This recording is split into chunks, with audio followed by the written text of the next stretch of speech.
Saudaraku, pebulu tangkis tunggal putra Indonesia Chico Aura Dwi Wardoyo harus mengakhiri langkahnya di Japan Open 2024 setelah terhenti di babak 16 besar.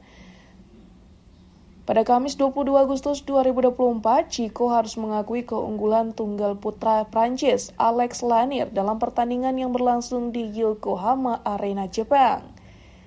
Dalam laga yang berdurasi 38 menit tersebut, Chico tak mampu menampilkan performa terbaiknya dan kalah dalam 2 game langsung dengan skor 14-21 dan 13-21. Chico yang berasal dari tanah Papua mengungkapkan bahwa dirinya terbawa dalam ritme permainan Alex Lanier sehingga gagal mengendalikan pertandingan.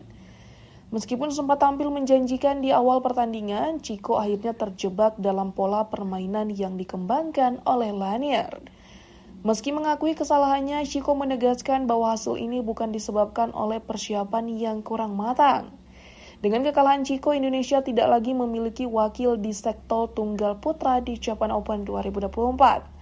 Sebelumnya, Anthony Sinisuka Ginting, wakil tunggal putra lainnya, harus mundur dari turnamen BWF Super 750 ini di babak pertama karena mengalami cedera.